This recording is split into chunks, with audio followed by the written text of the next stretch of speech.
employers outsourcing. This also it's another intervention based on the government's ICT for D policy, because we have identified that Ghana is better placed in terms of relation, if we relate ourselves to the Indians and all other countries that most of the outsourcing of the world is going to. We think that Ghana is better placed to acquire some of those opportunities. So we provide training, which make sure that we train the critical mass that we need for the BPO market. I will also talk about a few things that we have done in relation to intervention in promoting peace in some parts of Ghana. Having realized that the cause of most of the conflicts in Ghana is due to poverty, and because of unemployment, people are poor. We, in collaboration with the UNHSP, that's the United Nations Human Security Program, and the UNDP, the GMIC we have identified 4 conflict areas in the north. For instance, we're talking about Wa, Yendi, Tamale, and the last one is Boku. These are areas where we think that, based on some research that the UN has done, we realize that, like, for instance, like exactly what he said, that they don't have work to do. So they sometimes get engaged in some of these things. So we have decided that we're going to provide employable skills to these young men. Not only did we do that, we have actually started. Not only are we doing that, we are also, ensuring that we secure some form of employment for them. Okay, so for instance, we've trained well over 40 people, and the selection of these people, I must say, is very objective. We used the criteria we use in selecting these people. It's we all know that these are people, a place where political parties, especially the 2 main political parties. So we're very careful in selecting these people, such that this does not become just something that cannot be, depended upon. So that is what the GMIC has done so far. And I'd like to say that our doors are open for the youth. Our doors are open. All we need is that you should dream, have, innovative ideas, and then come to the GMIC. We will assess your whatever plan you're coming with, whatever dream you have. And if it's something that we think that can be marketed, something that is worth supporting, we will support it. Before I end, let me just end with a quote from Mahatma Gandhi, and he says what? If through our wisdom we could secure elementary needs, there will be no need for weapons of war. So I believe that on this note, what I'm trying to say is that let us try and provide the basic needs. There's one main thing that I omitted. I think that is also key. The youth always look up to, they always expect that we'll get paid employment. We get paid for whatever employment we want to engage ourselves in. And invariably, they go looking for jobs that are non-existent. Or the jobs are there, all right, but the employers are asking for some sort of experience. I don't know who is going to train the person for another person to be able to apply some experience for another person to employ. But there is one thing that we always overlook as youth, is the area of unpaid jobs or voluntary services, voluntary jobs. What this thing does for you is that if you go to any organization and you said, I'm offering my services free of charge, I'm not going to charge you anything, I'm not costing you anything. Chances are that they will say, well, okay, because companies always are afraid of their overhead costs. They always want to reduce overhead costs. So they may give you this opportunity. And what you tend to do is that you gain the experience that is so critical that the employees are looking for. And also, you also tend to network. You gain a lot of networking opportunities. You get to see a lot of people where, possibly when maybe there's some opportunity somewhere, they link you up. And this also, increases your employability values. So it's very, very important that much as we are looking for the paid jobs, let us also be able to work for the idle hands, which invariably leads to some sort of engagement in some sort of conflict. Let's find some engagement by taking up unpaid jobs. Thank you very much.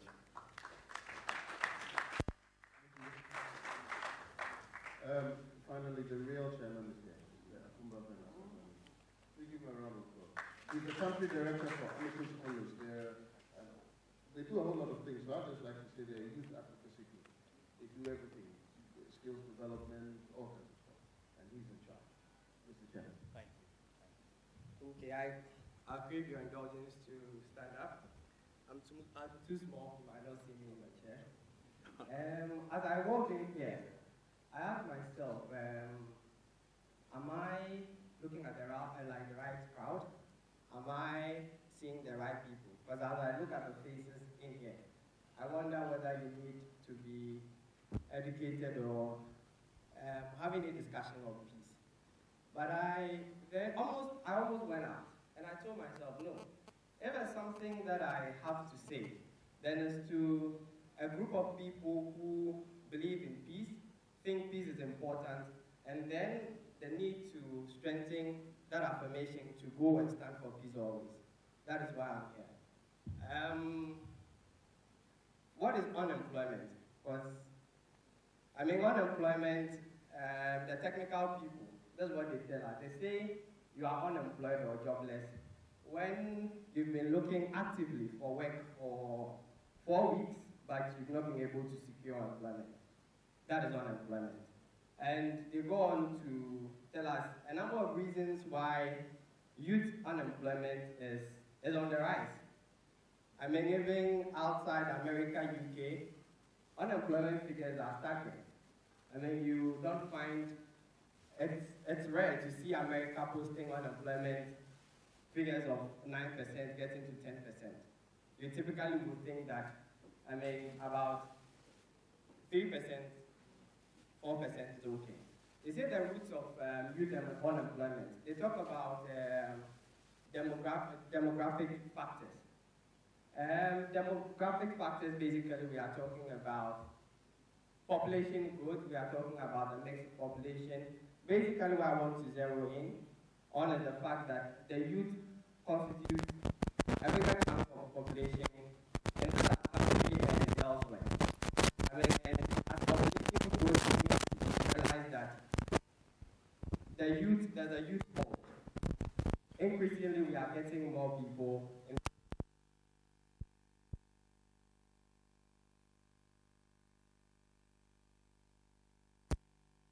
increases, and then the youth board continues to swell up.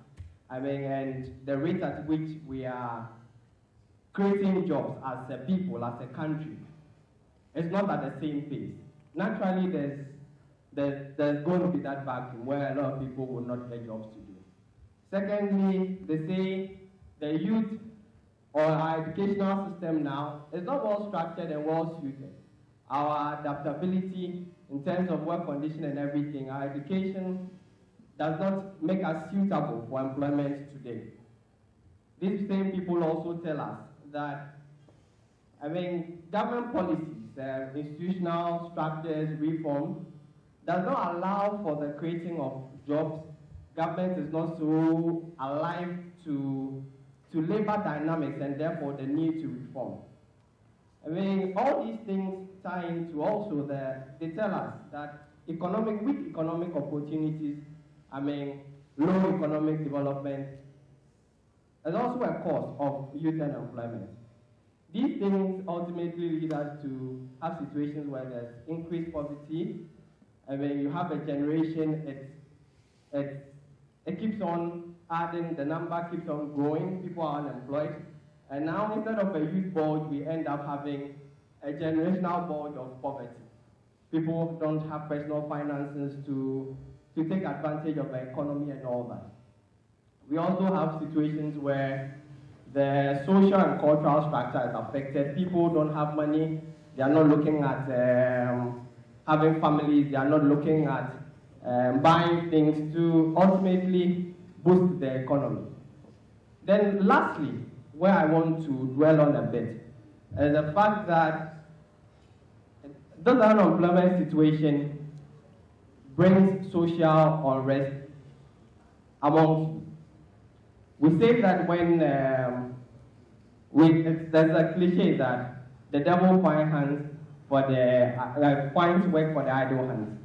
True, and therefore our socio-economic political milieu, should ultimately dictate to us how susceptible we are to influences, negative influences, and therefore how we can be caught in the web of disturbing the peace and tranquility we find within our setup.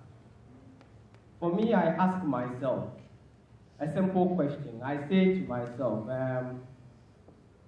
if I am unemployed, have I earned that right, or have I attained the license to say that I must allow myself to be used to perpetrate heinous crimes, to push forward the agenda of people who do not have peace for their own parochial interests? My simple answer is no. I think that the youth is not so empowered. The youth is not properly empowered, and that power resides with ourselves, and we claim that right to that power with our own understanding of how things must be and how things evolve. I listened to Desmond Tutu on his 80th birthday. He was speaking on CNN, and he said that it saddens him when he sees the youth rise up and are not conscious of the fact that they have so much power. The youth, we outnumber whatever other category there is. The youth is more physically strong. The youth is more able to champion a cause more than any other. For him, he says that when you have a leader only evolves because they are followers. There's a disconnect where leaders tend to believe that power resides with them and in them. Meanwhile, the people who offered power to them are us who are seated here. For us, it is affirmative action or nothing at all. For us, we tell ourselves, it's either they come and appreciate that we put them there, therefore, there's a need to understand our needs and work with us and ultimately in achieving our goals, or they are out. You do not position yourself such that somebody elsewhere comes, gives you a paltry sum, pittance. At the end of the day, you jump and you ask yourself, what have I done when the harm already has been caused? To wrap up, I ask myself, and a question to you, food for thought. As we all sit here, what is our prize? What conditions, situations would allow us to move from our ordinary comfort zone where we preach and profess peace to move into a situation where there's turmoil and we are the heart of it? What is the price of our brother? What is the price of our sister? What is the price of a colleague? What is the price of all the people within our circle of influence? If we answer these questions, or this particular question, correctly, and we think about it properly, we will be in a position to actually do what we are set out to do by conveying the right message about peace. Thank you very much.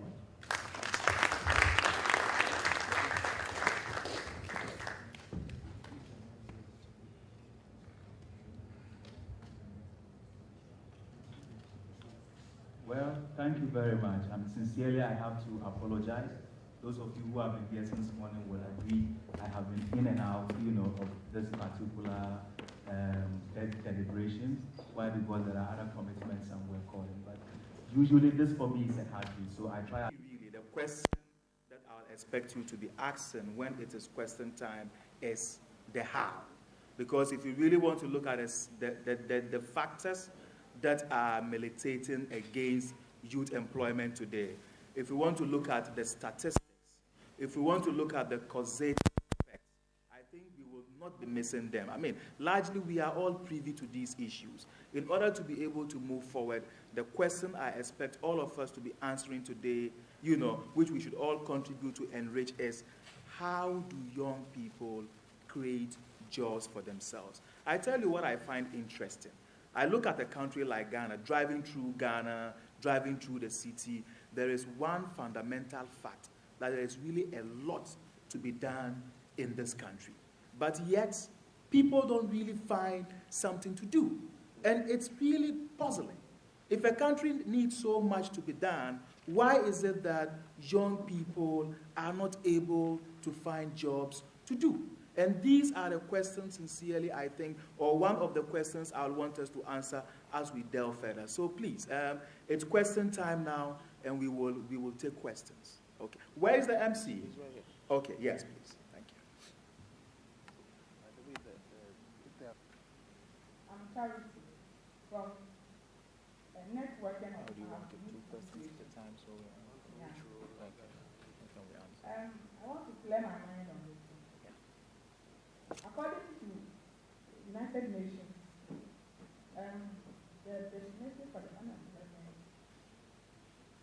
was a person searching for work for 6 weeks, and a man told us that, oh, so I don't know the difference. I want to see clear my mind on this. Right. Thank you. Right. Thank you. Yeah, we'll take a question from this row, and then we'll come to this row. That's how we'll be answering the question. We wanted us to ask how youth like us can get a great job. Yeah. I'm not going to ask how, but I want to ask them why are they not supported? Because I have personal experience. From university, I established my own business. And that business is doing well without anybody's assistance. And talking of business plan, the first speaker said, if you have a business plan, you have to discuss your friend's banker. And I was doubtful, what is he going to do about that? Because we have financial institutions and the other governmental support funds that are meant to support the SME.